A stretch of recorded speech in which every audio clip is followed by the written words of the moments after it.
सहारों को अपना बना लीजिए, साये आफियत में बसा लीजिए। में जब अली की फजीलत में आयत आई वयुतइमून अत्तआम अला हुब्बिही मिस्कीनन व यतीमन व असीरा, हजरत अली रज़ियल्लाहु तआला अन्हु की फजीलत में आयत आई कि ये वो घराना है जो अल्लाह की मोहब्बत में यतीमों को खिलाता है, मिस्कीनों को खिलाता है, कैदियों को खिलाता है। हजरत अली रज़ियल्लाहु तआला अन्हु के पास बज़ाहिर माल व असबाब ज्यादा नहीं थे, लेकिन खैरात इतनी करते थे, सखावत इतनी करते। क्या आपका घर है? फातिमा ज़हरा रज़ियल्लाहु तआला अन्हा हसनैन करीमैन के बीमार होने पर मन्नत मांगती, ऐ अल्लाह अगर ये दोनों बच्चे मेरे सही हो जाएं। नहीं, आपकी कनीज फिजा, इन्होंने मन्नत मांगी कि अगर ये दोनों बच्चे सही हो जाएं तो हम अल्लाह की रजा के लिए एक रोजा रखेंगे, 3 रोजे रखेंगे। ये फिजा ने मन्नत मांगी और बच्चे दोनों सेहतयाब हुए, हसनैन करीमैन। यहां से एक बात ये भी मैं बता दूं कि मन्नत मांगने के ये तरीके अहले बैत से सीखो। सिर्फ धागा बांधना, ताला बंद करना, ये मन्नत नहीं होती। मुर्गे काट के आना, बकरे काट के आना, लोग तन आसानी चाहते हैं कि जिसमें आसानी से मामला निपट जाए। जाहिर सी बात है, अल्लाह की रजा के लिए रोजे रखने की मन्नत कर सकते हैं, एक बार मुकम्मल कुरान खत्म करने की मन्नत कर सकते हैं, 100 रकात नफल नमाज पढ़ने की मन्नत कर सकते हैं, मस्जिद में कोई चीज वक्फ करने की मन्नत कर सकते हैं। बाकी रही बात हम सबको मन्नत का तरीका कुछ गैरों ने इस तरह सिखाया कि जाकर मज़ार पाक की चौखट पर या उनकी जालियों पर धागा बांध देना। धागा बांधना न बुजुर्गों से साबित है, न ही आपको उसका हुक्म दिया गया है।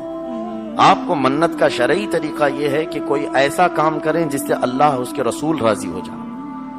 फातिमा ज़हरा रज़ियल्लाहु तआला अन्हा के घर में यही मन्नत हुई, बच्चे सही हुए तो रोजा रखा। 5 लोग थे घर में, हजरत अली, फातिमा, फिजा और दोनों हसनैन करीमैन। हजरत अली रज़ियल्लाहु तआला अन्हु एक खजूरों के बगीचे में मजदूरी किया करते थे। दिन भर मजदूरी करने पर आपको 2 दिरहम मिलते थे। बड़ी मेहनत से रोजा रह करके मजदूरी करते थे। शाम के वक्त 2 दिरहम से आटा खरीद लाया और घर में लाकर दिया, उससे 5 रोटियां बनी। हजरत फातिमा ज़हरा रज़ियल्लाहु तआला अन्हा दस्तरखान पर वो 5 रोटियां बिछाती।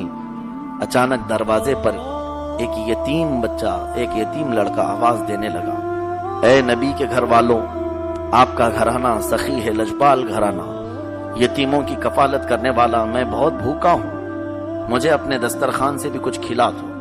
हजरत फातिमा ज़हरा रज़ियल्लाहु तआला अन्हा ने वो 5 रोटियां उठा कर देती और सिर्फ पानी पी करके पूरे घर वाले इफ्तारी करते हैं। दूसरे दिन फिर सहरी क्या है, पानी, फिर रोजा रखे। हजरत अली उसी हालत में मजदूरी करते थे। फिर शाम में 2 दिरहम का आटा खरीद करके आज लाए, फिर 5 रोटियां बनी। आज एक मिस्कीन आया जिसके कपड़े भी फटे थे, बहुत ही गरीबुल हाल नजर आता था। उसने भी आवाज लगाई कि तुम्हारे घर से रोटियों की खुशबू आ रही है, कई दिन हो गए मुझे खाना मैसर नहीं आया, आज भी 5 रोटियां उठाकर दे दी गई, फिर पानी से इफ्तार हो। किसकी ये हिम्मत है? ये लजपाल और सखी घराना सिर्फ रसूलुल्लाह का है, अहले बैत का है। जाहिर सी बात है कि 1 रोटी दे देते और बाकी 4 तो अपने रख लेते, बट बांट लेते। हजरत फातिमा कहती है नहीं, उसने अल्लाह के नाम पर मांगा है, अपने लिए नहीं मांगा, अल्लाह के नाम पर मांगा, तो मैं इसमें डिवाइड कैसे करूं? अल्लाह के लिए इतना और हमारे लिए इतना, सब कुछ अल्लाह का है इसलिए दे दिया। तीसरे दिन फिर पानी पी करके रोजा रखते हैं। फिर हजरत अली मजदूरी कर रहे हैं। कैसे हो सकता है फाका 3 दिन का, सहरी भी पानी से, इफ्तारी भी पानी से, यहाँ तो हमारे शाम एक ही रोजे में पीठ झुक जाती है, आंखें बाहर आने लगती हैं, हलक में कांटे चुभने लगते हैं।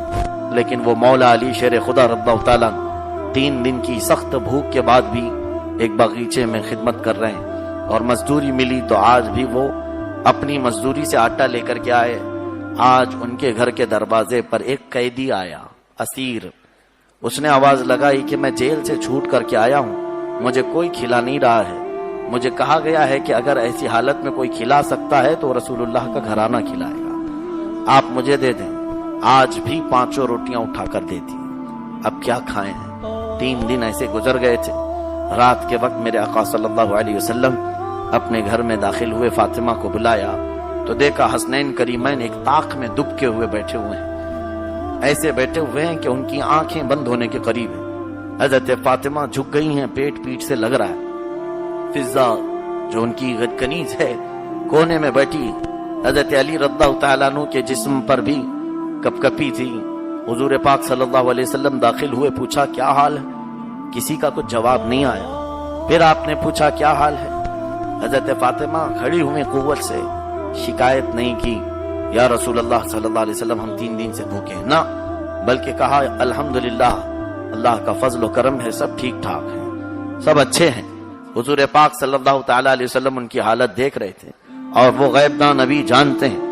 اسی وقت جبرائیل امین آیت لے کر نازل ہوئے، سورہ دہر کی 29ویں پارے کی آیت ہے، وَيُطْعِمُونَ الطَّعَامَ عَلَى حُبِّهِ مِسْكِينًا وَيَتِيمًا وَأَسِيرًا۔ اے محبوب، یہ وہ گھرانہ ہے جہاں اللہ کی محبت میں کبھی یہ لوگ اپنا پورا کھانا یتیم کو کھلاتے ہیں، کبھی مسکین کو کھلاتے ہیں اور کبھی قیدی کو کھلاتے ہیں، اور پھر اخیر میں یہ کہتے ہیں انما نطعمکم لوجہ اللہ لا نرید منکم جزاء ولا شکورا۔ یہ گھر والے دیتے بھی ہیں اور یوں کہتے ہیں ہم نے جو تمہیں کھلایا ہے وہ خالص اللہ کی رضا کے لیے، اب تم سے نہ بدلے کی تمنا رکھتے ہیں اور نہ شکریہ کی طلب رکھتے ہیں۔ یہ وہ گھرانہ جس کی شان میں آیت کریمہ نازل ہوئی اور حضور صلی اللہ تعالی علیہ وسلم نے جبرائیل سے کہا اے جبرائیل، پھر فاطمہ کا فاقہ ہے، علی کا فاقہ ہے، 3 دن سے اگر ان کے گھر میں روزہ ہے تو پھر ان کا افطار کا سامان دنیا سے نہیں جنت سے اترنا چاہیے۔ خانے جنت اترا، جبرائیل امین ان کی رضا میں جنتی دسترخوان لے کر کے آئے۔